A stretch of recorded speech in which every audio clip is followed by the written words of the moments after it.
fitted out sitting in there. And the domes on was the three of them, was Byron Bay, Norah Heads, and I think it's perpendicular. Point isn't it? perpendicular is Jarvis Bay. Yeah. Down, To signify what station you're at if you're blown off course of a daytime, they had a different, like yours I think from memory was round, wasn't it? The domes on the corners here. yeah, the three lighthouses. Byron Bay's got a different one again. Yeah, Pyramid, that's right. Yeah. Even though they're not the same plan, they still vary. I don't know why they changed it. I think it was just purely cosmetic. I think more for a daytime, if you're off course, you didn't have a clue where you were early days. Yeah.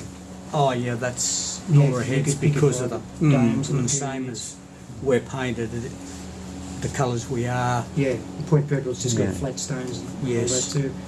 We're about 1.5 metres taller than Byron Bay, of course, but that was the main thing, which is unusual, even though they've got a different signature flash. Like I say, It doesn't matter daytime, you don't see the flashes, do you? No. It's like Cape Morton's got two big red bands painted around it. Yeah.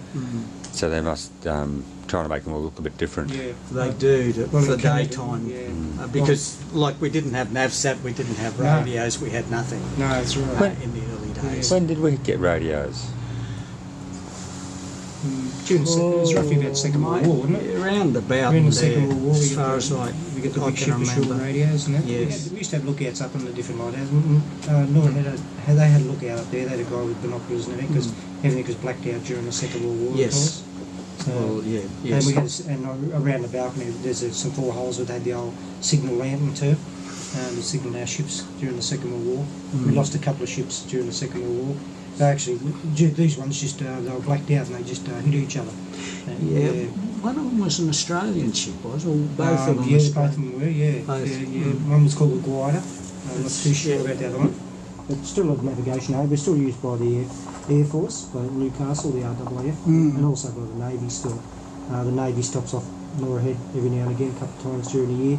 And the cadets have to come up on deck and do their Captain Cook stuff, get the sextants out, measure the top of the lighthouse, the high water mark, take sun sightings. We've got a mountain up in the background too, while we're along, and they take sightings off that. And then they come back in the night time and do star sightings and all that sort of stuff. And the RAF uses they take off from Williamtown and they use this for like an enemy base, so they set their missiles up on us and hope they don't. distance. Yeah, exactly right. Yeah.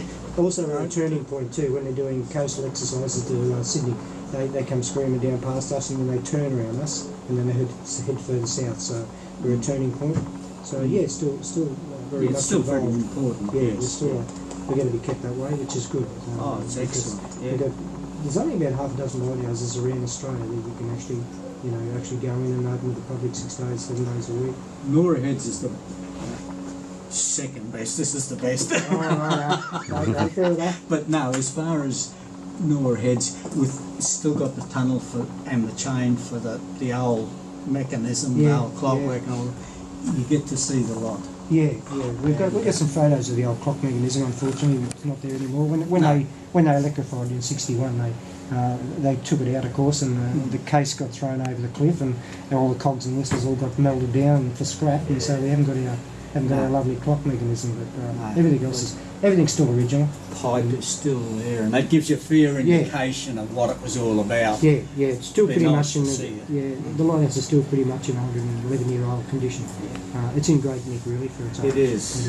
And how long have the trust been involved in the maintenance and all the rest of it? I think it's probably about 4 years now. I think because it's government owned. Yes, sure. And owned by the government. They're not national parks and wildlife. And I think then the trust took over, and I think it was only for weekends for a while.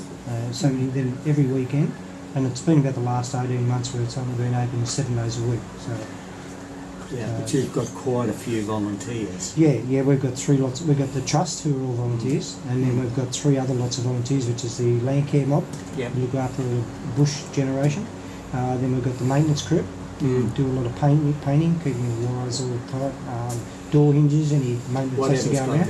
And then you've got the tour guides, of course, which is us guys, who we take the public up. It's called Bungaree Norah Point, Norah Head, but Bungaree Norah after an Aboriginal elder, and he travelled around Australia in the investigator with Bats and Flinders. Okay, yeah. When Bats and Flinders mapped Australia, of course.